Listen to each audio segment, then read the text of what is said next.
આજે આપણે સાંભળીએ શ્રી પીતાંબર પટેલ દ્વારા લિખિત ગુજરાતી ટૂંકી વાર્તા લોહીનો સાદ. દુકાનને કામે ચંદુ નીકળ્યો હતો. પોતે જ મોટર ચલાવતો હતો. કાલબાદેવીના રસ્તા પર તેણે તેના ગામના કરસનને જોયો.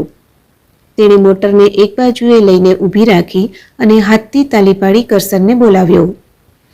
ચંદુને જોઈ કરસન ગિરદીમાંથી માર્ગ કરતો ઉતાવળે પગલે આવી પહોંચ્યો.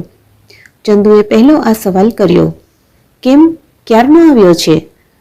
કરસન સૂતર બજારમાં નોકરી કરતો હતો અને રજા લઈને તે મહિનો માસ માટે ગામડે ગયો છે એ વાત ચંદુ જાણતો હતો. 5 દિવસ થયા. આવીએ 5 દિવસ થયા તો પણ મળવા ન આવ્યો? અને ઠપકો આપતો હોય તેમ બોલ્યો, તું યાર ખરો છે, મુંબઈનો રંગ લાગી ગયો કે શું?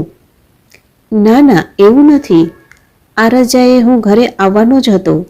ગામડેથી આવું ને તમને ન મળું એમ કદી બને ખરું? કંકુબાના શા સમાચાર છે? હૈયામાં રમતી હતી તે વાત સહજ રીતે નીકળી ગઈ હોય એમ ચંદુએ પૂછ્યું. એ સમાચાર આપવા જ તમને મળવા આવવાનો હતો. અને ચંદુ સામે નજર જોડીને પાછો કરસન બોલ્યો, આ ફેરે તો કંકુ કાકી ખૂબ લથડી ગયા છે. હું મળવા ગયો ત્યારે તો પથારીવશ હતા. હવે જાજુ ખેંચે એમ દેખાતું નથી. શું કહે છે? આવું છે તોય કાગળ પણ લખતા નથી. એમના જીવને એમ કે ભાઈને ચિંતા થાય. હું ગયો ત્યારે એ તમારા સૌના સમાચાર પૂછતા હતા. બીજું કંઈ બોલ્યા ચાલ્યા? એ તો ભગવાનના ઘરનું માણસ છે, શું બોલે? પણ ગમે તેમ તોય પણનું લોહી એટલે ખેંચાણ તો થાય જ ને.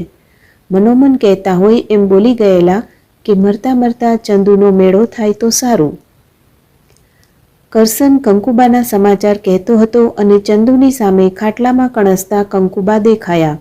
એમનો દેહ ગળી ગયો છે, દિલ પર માત્ર હાડચામ દેખાય છે, આંખો ઊંડી અંતરી ગયેલી છે. ગોખલામાં મૂકેલા તકતકતા હીરાની પેઠે એ બે આંખો ટગર ટગર જોઈ રહી છે. જાણે ચંદુને જોવા માટે એ આંખો અધીરી બની છે. ભાઈ, ગમે તેમ તોય માનો જીવ છે ને. મરતા મરતા બધો વસ્તાર આંખ સામે હોય તો મરનારની આંતેડી ઠરે. કંકુબાના આ સમાચાર સાંભળી ચંદુ અસ્વસ્થ બની ગયો. હીરાભાઈ પણ કેવા છે? બા આટલા બધા બીમાર છે તોય પત્ર લખતા નથી. વેળાસર કેવડાવ્યું હોત તો દવા મોકલત ને. બાની કઈ દવા કરાવે છે? અધીરાઈથી ચંદુએ પૂછ્યું. ગામમાં તો શું દવા કરાવે? બાજુના ગામનો વૈદ આંતરે દાડે આવીને કંઈક દવા આપી જાય છે. ભાઈ, હવે તો કંકુ કાકીની અવસ્થા પણ થઈ ને, દવાઈ શું કરે? કરસને કંકુબાની માંદગીના વિગતથી સમાચાર કહ્યા છતાં ચંદુ ફરી ફરીને પૂછે જતો હતો, કેવા થઈ ગયા છે? હરી ફરી શકે છે કે નહીં? આમ વાતચીત તો કરી શકે છે ને? તેમની સેવા ચાકરી કેવી થાય છે? શું રોગ લાગે છે? કઈ દવા એમને ઠીક રહે? આવા તો કેટલાય સવાલો કરી દીધા. કરસનને દુકાનના કામે બીજે જવાનું હતું એટલે રવિવારે આવીને મળી જઈશ એમ કહીને છૂટો પડ્યો. પણ એ પછી ચંદુની દ્વિધા વધી ગઈ. મોટર ચલાવતો હતો તોય જાણે હમણાં કોઈની સાથે અથડાઈ જશે એવી શિખાઉ રીતે. એકવાર તો તે ટ્રામ સાથે મોટર અથડાવતા રહી ગયો. મૂળજી જેઠા માર્કેટમાં આવ્યો ત્યારે તે થાકી ગયો હોય એમ લાગતું હતું. દુકાનમાં ગ્રાહકો સાથે સોદો પતાવવા બેઠો પણ તેની એ ભીતરની ગમગીની ઓછી ન થઈ. તેની નજર સામેથી કૃશ થઈ ગયેલા ગળેલા ગાત્રોવાળા કંકુબા ખસતા જ ન હતા. એને વારંવાર એવા ભણકારા આવતા હતા કે જાણે કંકુબા તેને બોલાવી રહ્યા છે. એનો ઉદાસ ચહેરો જોઈને તેના પિતા નાથાલાલે 1-2 વાર પૂછ્યું પણ ખરું, શા વિચારમાં પડી ગયો છે? શું છે તે આમ ખેંચાઈ ગયો છે? શું હોય, એ તો બહારથી આવ્યો એટલે તમને એમ લાગે, કહીને ચંદુએ વાત ઉડાડી દીધેલી અને તે ચોપડા ઉથલાવવા માંડેલો. પણ તેની બાથી તેની ઉદાસીનતા છૂપી ન રહી શકી. ચંદુ જમવા બેસતો ત્યારે બા સાથે હસતો બોલતો. ઘરમાં પગ મૂકતા જ એની જીભ શરૂ થઈ જતી. પણ એ રાતના તો ચંદુ જાણે ના છૂટકે જ પ્રશ્નનો જવાબ આપતો હોય એમ એની બાને લાગ્યું. જમવા બેઠો તો ચૂપચાપ. એથી તો બાએ પૂછ્યું, ભાઈ, કેમ આજે કાંઈ બોલતો નથી? શેની ચિંતામાં ડૂબી ગયો છે? કંઈ નથી, ચંદુએ કહ્યું. પણ ચંચળબા માને એ તો દીકરાને માથે, કપાળે, બરડે હાથ ફેરવીને પૂછવા લાગ્યા, તને ઠીક નથી? માથું દુખે છે? શું થયું છે એ તો કહે. ચંદુ ચંચળબાનો અધીર્યો સ્વભાવ જાણતો હતો. એ એકાદ રોટલી ઓછી ખાય તોય જીવ બાળતા. જો તાવ જેવું લાગે તો અડધા અડધા થઈ જતા. જો તે ચૂપ રહેશે તો બા નાહકની ચિંતા કર્યા કરશે અને ખાશે પણ નહીં, એટલે તેણે વાત ટાળવા બહાનું શોધ્યું. એ તો આજે બહુ માથું જરા ભારેખમ લાગે છે. જમવાનું બાજુએ મૂકીને બાએ ચંદુને માથે બામ ઘસ્યો. હવે સારું છે બા, હવે બંધ કરો, એમ 2-4 વાર કહ્યું ત્યારે તો ચંચળબા ઊભા થયા. ઠીક લે, હવે શાંતિથી ઊંઘી જા, થોડી વારમાં માથું પૂરું ફૂલ થઈ જશે. પોતે ઊંઘમાં આવ્યો હોય એવો ડોળ કરીને આંખો મીચીને ચંદુ પલંગમાં પડ્યો રહ્યો. ચંચળબા બારણું બંધ કરીને રસોડામાં ગયા. ચંદુની તો ઊંઘ ક્યારની ઉડી ગઈ હતી અને તેને ઊંઘવું પણ ક્યાં હતું. જ્યારે જ્યારે કંકુબાની યાદ તીવ્રતર બનતી ત્યારે ત્યારે તેની ઊંઘ ઉડી જતી. પોતે સુખ સાહેબી ભોગવે છે અને ત્યાં પોતાની સગી જનેતા ગરીબાઈમાં સબળે છે એ ખ્યાલથી પણ તેની બેચેની વધી જતી. તેની સ્થિતિ વિચિત્ર બની હતી. તે દત્તક પુત્ર હતો. હવે તેના કાયદેસરના મા બાપ ચંચળબા અને નાથાલાલ હતા. પોતે પણ તેમને માતા પિતા ગણતો હતો. એવું આદર અને પ્રેમ પણ દર્શાવતો હતો. પણ તેનું અંતર તો ક્યારેક ઉડીને કંકુબા પાસે પહોંચી જતું. જાણે તેનું લોહી તેને સાથ દેતું. કોઈનું વહાલ, કોઈનું વાત્સલ્ય, કોઈના હૈયાની હૂંફ જાણે તેને પોકારતી હતી. તેની નજર સામે કંકુબાનું સ્નેહ નિર્ઝરતું વહાલ સોયું મુખડું ખડું થતું અને તે માના પ્રેમમાં ખોવાઈ જતો. એ સગી માની ગંભીર માંદગીના સમાચાર સાંભળી મનની સ્વસ્થતા ક્યાંથી જાળવી શકે? અને ચંદુ ભૂલવા માગે તોય કંકુબાને ક્યાંથી ભૂલી શકે? 10 વર્ષ સુધી તો એ બાની હૂંફમાં ઉછર્યો હતો. બાનો ખોળો ખૂંદ્યો હતો અને બાના હૈયાનું અમૃત પીધું હતું. તેને દત્તક આપ્યો હતો તેય માત્ર એના સુખ ખાતર. જો તેને નાથાલાલે દત્તક ન લીધો હોત તો એ એના 2 ભાઈઓની પેઠે બળદના પૂંછડા આંબળતો હોત, ખેતીની કાળી મજૂરી કરતો હોત અને કંગાળ જીવન જીવતો હોત. વધુમાં વધુ તો પેલા કરસનની પેટે ક્યાંક ગુમાસ્તી કરતો હોત. તે કેમે કરીને આવો ફ્લેટ, આવી મોટર, આવી સાહેબી તો ન જ મેળવી શકત. તે મિલકતનો વારસદાર બને એટલા માટે તો કંકુબાએ તેને પારકો કર્યો. પણ લોહી કાંઈ પારકું થોડું થઈ શકે છે? એના ચિત્તમાં બાળપણના કેટલા સ્મરણો ભર્યા હતા.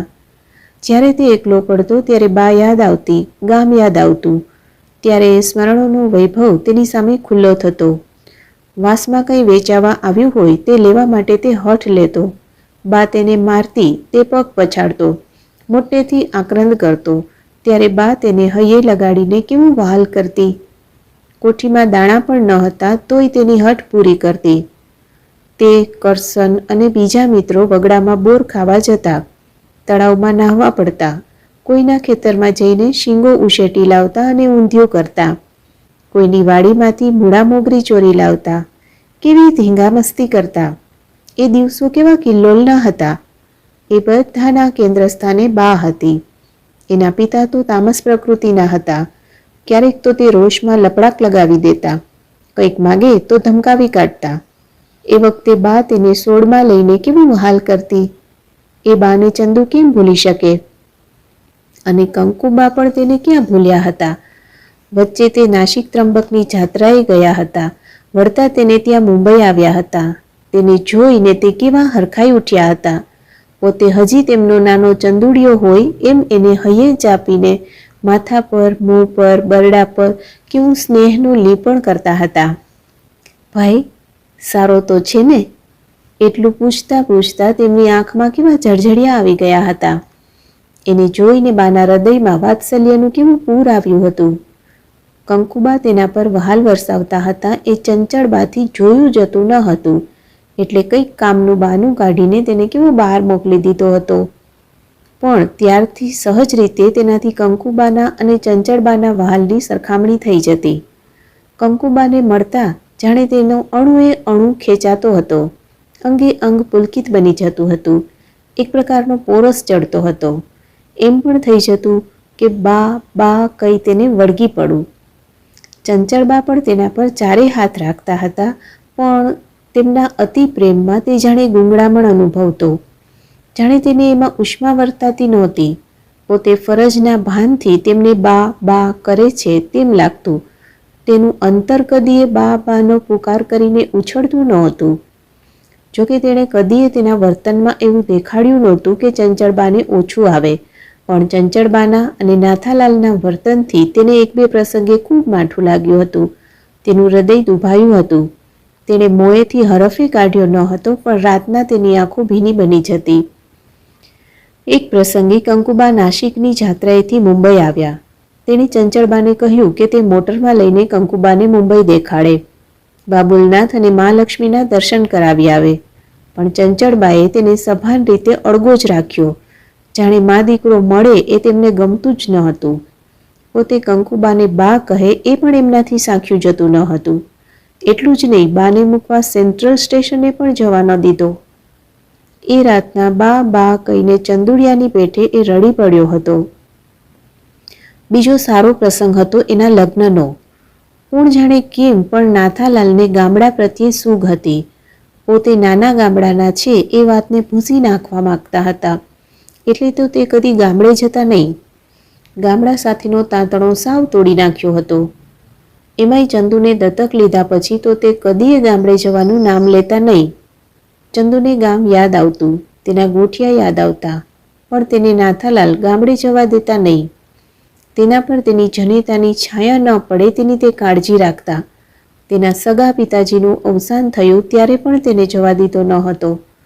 માત્ર વિવેક ખાતર ચંચળબા જઈ આવ્યા હતા.